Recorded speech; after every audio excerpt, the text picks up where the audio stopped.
बिस्मिल्लाहिर्रहमानिर्रहीम। आज आप लोगों ने चैप्टर नंबर 9 स्टार्ट करना है जो फिज़िकल ऑप्टिक्स के बारे में है। इसमें सबसे पहले आप लोगों ने समझना है कि लाइट है क्या चीज़, व्हाट इज़ लाइट, लाइट किस तरह बिहेव करती है, लाइट की कॉमन डिफिनीशन क्या है, लाइट फ़िज़िक्स में हम लाइट किसे कहते हैं, और फिर बाद में आप लोगों ने समझना है कि लाइट की नेचर क्या है, और फिर उसके बाद आप लोगों ने ये भी समझना होगा कि लाइट किस तरह बिहेव करती है एज अ पार्टिकल या एज अ वेव। सबसे पहला वन डिफिनीशन जो आप लोग को लाइट के बारे में समझना है वो है light is an energy which produces sensation in our eyes. Light एक ऐसी एनर्जी है जो सेंसेशन प्रोड्यूस करता है आइज़ में। क्योंकि अगर आप लोगों ने देखा होगा कि जहाँ पे लाइट प्रेजेंट होता है तो आप लोग हर एक चीज़ को देख सकते हो, या फॉर एग्ज़ाम्पल अगर सन लाइट है, डे है, तो आप लोग हर एक चीज़ को देख सकते हो, या अगर रात है तो रात के टाइम आप लोग, शाम के टाइम आप लोग इलेक्ट्रिक लाइट्स को यूज़ करते हो हर एक चीज़ को देखने के लिए। तो ये क्या होता है, बेसिकली एक सेंसेशन प्रोड्यूस करता है आप लोग की आइज़ में, और आप लोग के रेटिना से रिफ्लेक्शन होता है ये लाइट, और फिर उसकी वजह से आप लोग को हर एक चीज़ दिखाई देता है। लेकिन फ़िज़िक्स में, इन फिज़िक्स हम लाइट क्या कहते हैं, लाइट को किस चीज़ से रेफ़र करते हैं। In physics the term light sometime refer to electromagnetic radiation of any wavelength.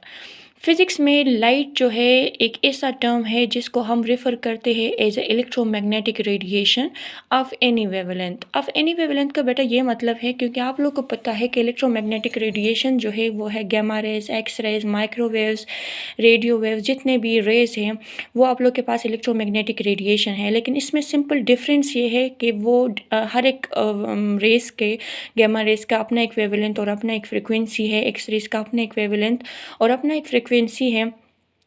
तो और वेवलेंथ और फ्रिक्वेंसी डिफरेंट है, बट लेकिन स्पीड जो है, स्पीड ऑफ लाइट से ये ट्रैवल करते हैं। तो आप लोग के पास जितने भी इलेक्ट्रोमैग्नेटिक रेडिएशंस है, इसको आप लोग लाइट कह सकते हो। फिज़िक्स में आप लोग इसको light as a light refer करते हो, वेदर विजिबल आर नॉट, क्योंकि कुछ वेवलेंथ पे रेज इस तरह है जो आप लोग को विजिबल नहीं होते, तो वेदर विजिबल आर नॉट, क्योंकि हर एक वेवलेंथ की अपनी एक रेंज है, और कुछ फॉर एग्जांपल 400 नैनोमीटर से लेकर 700 नैनोमीटर पे जितने भी रेज़ हैं वो आप लोग के पास विजिबल लाइट कहलाते हैं, जबकि इसके अलावा जितने भी रेंज के हैं वो विजिबल नहीं होते। In this sense gamma rays, X rays, microwaves and radio waves are also light. ये हालांकि विजिबल नहीं है, इसकी फ्रिक्वेंसी और इसकी वेवलेंथ ज़्यादा होती है, कम होती है। रेडियो वेव्स की फ्रिक्वेंसी, वेवलेंथ जो है वो ज़्यादा है, लेकिन तब भी ये आप लोग को विजिबल नहीं है, लेकिन तब भी आप लोग इसको लाइट कह सकते हो। Like all types of electromagnetic radiation visible light propagates as a wave. तो विजिबल लाइट जो है ये प्रोपेगेशन करता है एज अ वेव।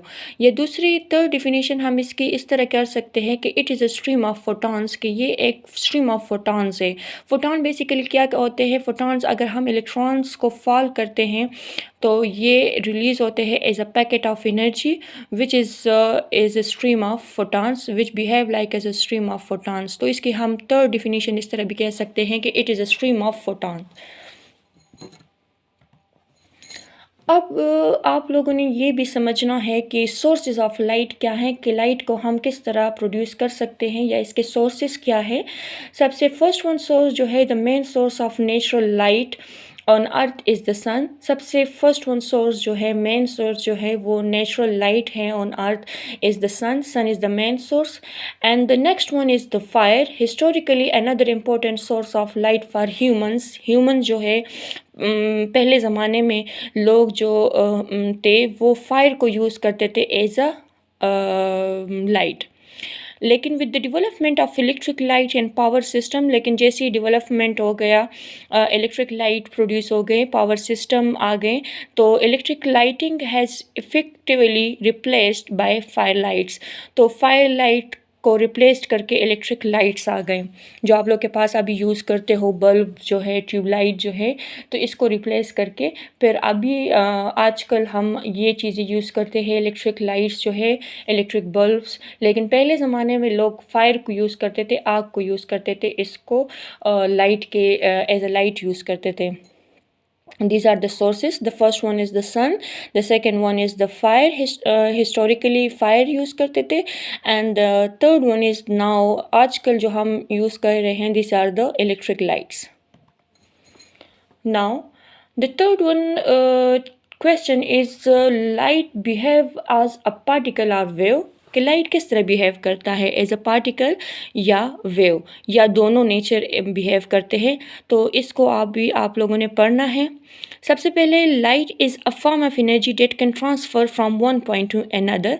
ये एक ऐसी एनर्जी है जो एक पॉइंट से दूसरे पॉइंट ट्रांसफ़र होती है, आइदर बाय पार्टिकल मोशन और बाय वेव मोशन. या तो पार्टिकल मोशन के ज़रिए भी ट्रांसफ़र हो सकती है या वेव मोशन के ज़रिए भी ट्रांसफ़र हो सकती है. इसको प्रूफ करने के लिए डिफरेंट साइंटिस्ट आ गए.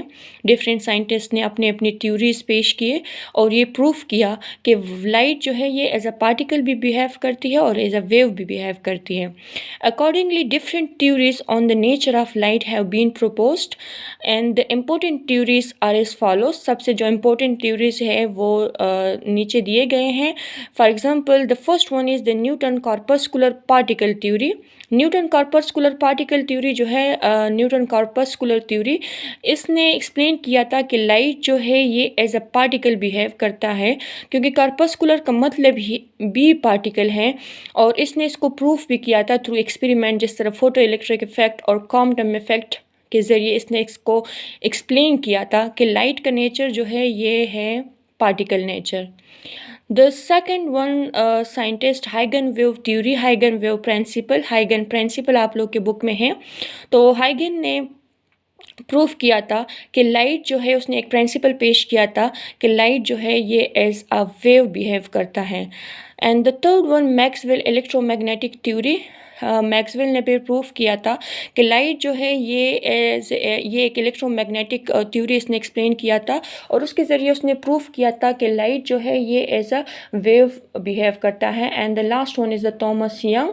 थॉमस यंग ने through interference, through diffraction and Young double slit experiment के ज़रिए ये प्रूफ किया कि लाइट जो है ये एज अ वेव बिहेव करता है. अभी बारी बारी हम इन 4 थ्योरीज को एक्सप्लेन करेंगे. This is the picture of Sir Isaac Newton. Newton corpuscular particle theory को इसने एक्सप्लेन किया था, जिसको आप लोग जानते भी होंगे, sir Isaac Newton.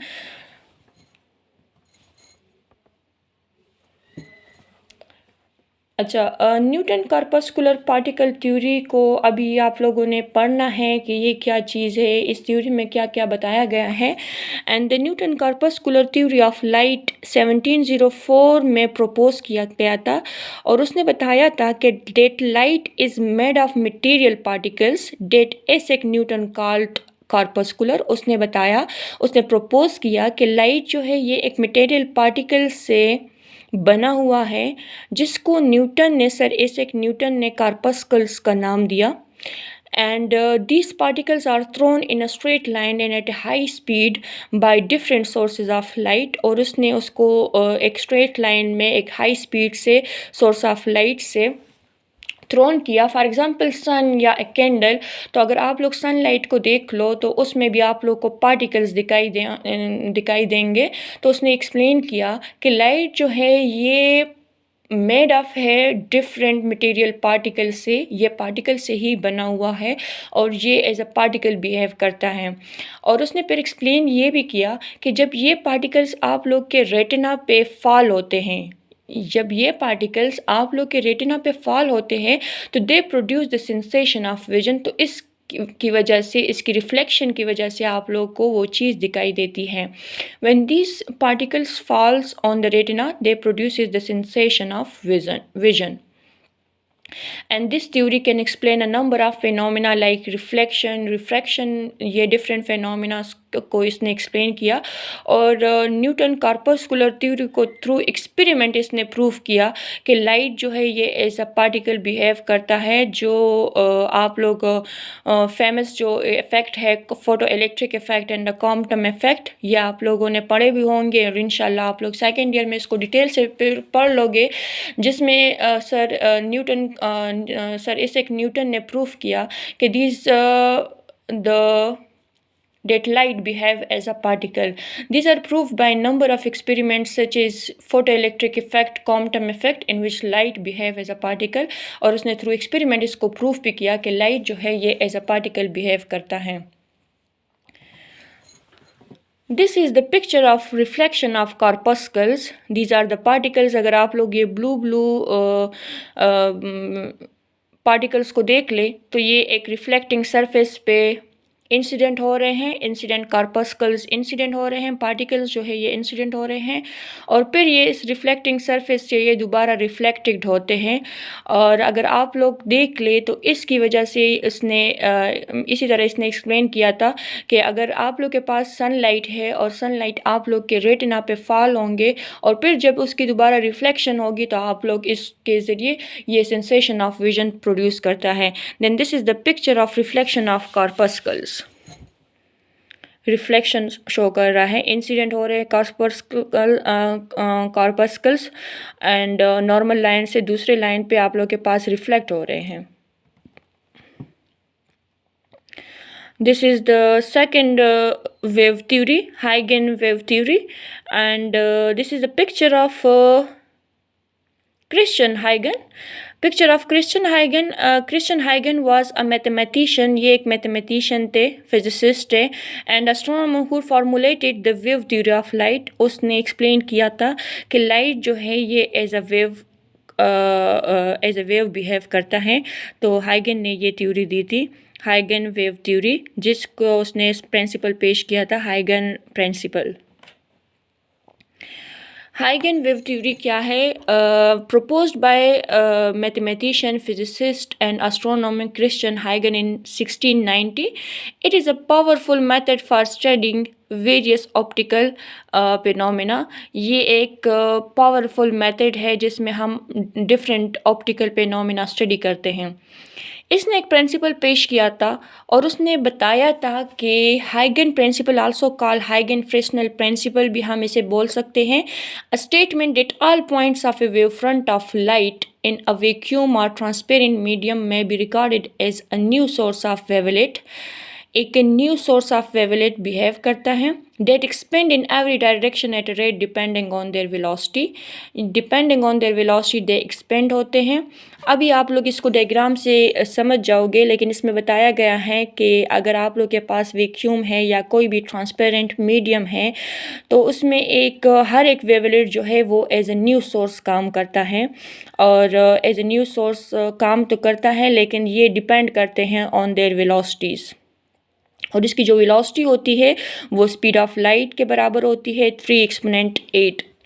हाइगन principle consist of 2 parts. इसमें 2 पार्ट है. The first part of the हाइगन principle state that every point of a wave front may be considered as a source of secondary spherical wavelet.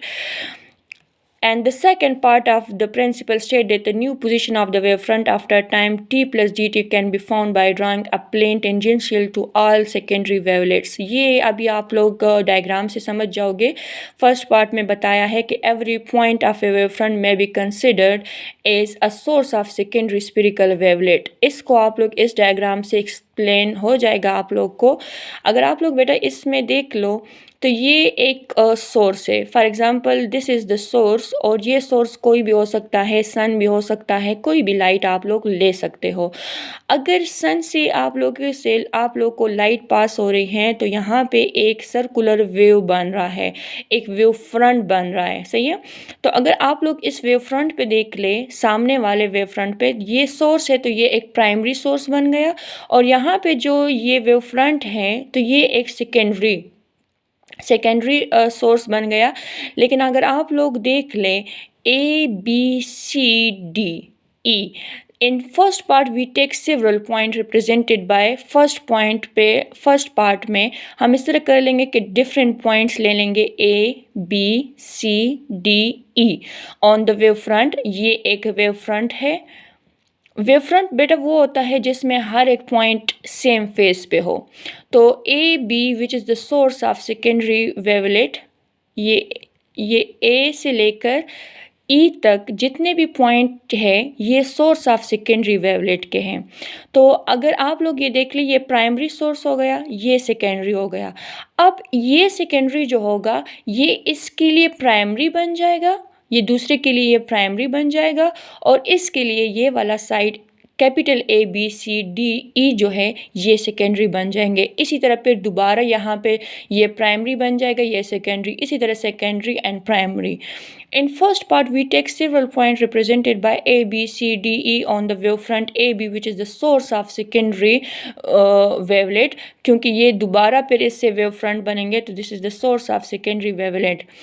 And the capital A, B, C, D is the new position of the wavefront, which is tangent to the secondary wavelet.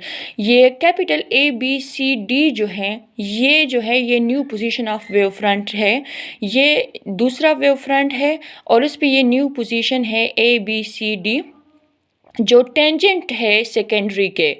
ये अगर आप लोग देख ले, tangent का मतलब होता है जो 90 डिग्री पे होता है, परपेंडिकुलर होता है। तो अगर आप लोग देख ले तो ये टेंजेंट है, ये देखें, ये आप लोग के पास एक वेवलेट बन गया और आप लोग के पास ये टेंजेंट परपेंडिकुलर बन गए। Okay, and the next one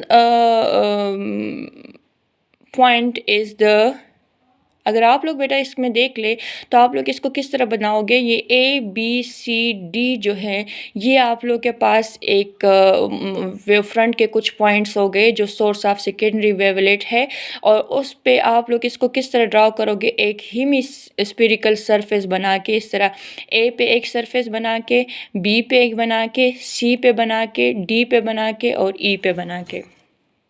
तो इनसे जो स्फेरिकल वेव्स इमिट हो रहे हैं, तो the spherical waves emitted from these point small a, b, c, d, e are shown by drawing hemispheres of radius c del t. c del t आप लोग को पता है बेटा, c del t में यहाँ पे नोट कर लूँगी, s is equal to, अच्छा बेटा आप लोग इस पे समझ गए होंगे कि जो ए बी सी डी जो है, small a B C D जो है, this are the secondary wavelet, source of secondary wavelet, and the common centre of both wave front जो है, कॉमन सेंटर जो पॉइंट है ये वाला, दिस वन, तो this is the primary source. यहाँ से लाइट पास हो रही है, यहाँ पे एक वेव फ्रंट बन रहा है, ये दूसरा वेव फ्रंट बन रहा है। वेव फ्रंट वो होता है जो जिस पे हर एक पॉइंट सेम फेस पे होते हैं। अब यहाँ पे कुछ पॉइंट जो लिए हैं A B C D E, these are the source of secondary wavelet. ये हमारे पास सोर्स है, इससे दोबारा आप लोग के पास एक वेवलेट्स बनेंगे, और दोबारा जो वेवलेट्स बन रहे हैं इसको आप लोग हिमिस्फीयर्स बना सकते हो। हिमिस्फीयर्स ऑफ रेडियस के बराबर होता है, यानी हिमी स्फीयर, एक तो पूरा स्फीयर होता है और ये हाफ स्फीयर है, तो इसको आप लोग हेमिस्फीयर बोल सकते हो।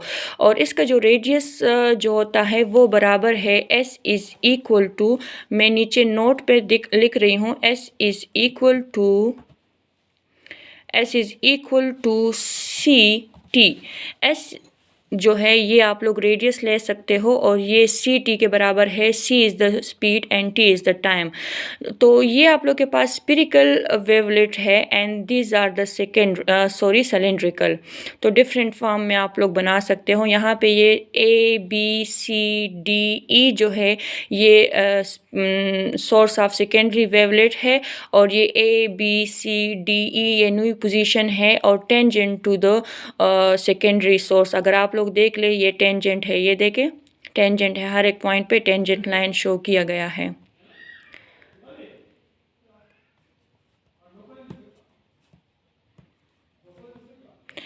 The next one theory is the Maxwell electromagnetic theory. ये है आप लोग के पास scientist picture of James Clerk Maxwell, जिसने different experiment, different theories explain किए थे। ये picture of James Clerk Maxwell है। He was a Scottish mathematical physicist, Scottish mathematical physicist है। और उसने एक्सप्लेन किया था मैक्सवेल इलेक्ट्रोमैग्नेटिक थ्योरी को उसने एक्सप्लेन किया था, और उसने ये एक्सप्लेन किया था कि आप लोग के पास जो इलेक्ट्रिक और मैग्नेटिक फील्ड जो है ये ट्रैवल करते हैं स्पेस में एज अ वेव, और उसकी जो स्पीड होती है वो स्पीड ऑफ लाइट से ट्रैवल करते हैं। और फिर उसने ये भी एक्सप्लेन किया था कि जो इलेक्ट्रिक और मैग्नेटिक फील्ड जो है ये एक दूसरे के परपेंडिकुलर हैं। And Maxwell demonstrated that electric and magnetic field travel through space as wave moving at the speed of light. So Maxwell demonstrated that electric and magnetic field travel through space as wave moving as the speed of light, and the electric and magnetic field are oscillating perpendicular to direction of propagation of waves. कि जो electric और magnetic field जो है ये perpendicular to direction of propagation of waves एक दूसरे के perpendicular होते हैं, जो इलेक्ट्रिक और मैग्नेटिक फील्ड जो है। Okay, and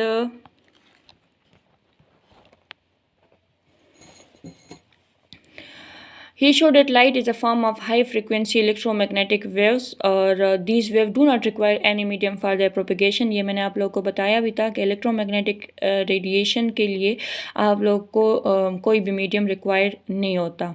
and this is the diagram for the electromagnetic waves. अगर आप लोग यहाँ पे देख ले, ये रेड जो है this is the electric field, ये ब्लू जो है this is the magnetic field, and ये डायरेक्शन को शो कर रहा है। जो डार्क ब्लू कलर एरो जो है ये डायरेक्शन ऑफ प्रोपेगेशन है। तो अगर आप लोग यहाँ पे देख ले, electric field is up and magnetic field is down, and direction of propagation ये है। तो अगर आप लोग इलेक्ट्रिक फील्ड और मैग्नेटिक फील्ड को देख ले तो ये दोनों एक दूसरे के परपेंडिकुलरली है। And the last one is the Thomas young theory. Thomas young theory ने एक्सप्लेन किया था कि लाइट जो है ये ऐसा वेव बिहेव करता है। Thomas young experimented light was part of classical physics long before the development of quantum mechanics and the concept of wave particle duality. उसने ये एक्सप्लेन किया था कि वेव जो है ये एज अ पार्टिकल भी बिहेव करता है और एज अ वेव भी बिहेव करता है। And this experiment is sometime refer to as a Young experiment और यंग स्लिट, जो इस चैप्टर में आप लोग स्टडी करोगे। एंड आप लोग को बेटा असाइनमेंट है कि व्हाट इज़ लाइट, लाइट के बारे में आप लोगों ने एक्सप्लेन करना है, इसके बारे में कुछ लिखना है। And can it be concluded then that light is either a particle wave और both a wave and particle. ये दोनों असाइनमेंट, दोनों क्वेश्चंस आप लोगों ने एज असाइनमेंट लिखने हैं। Okay, thank you, this is the end.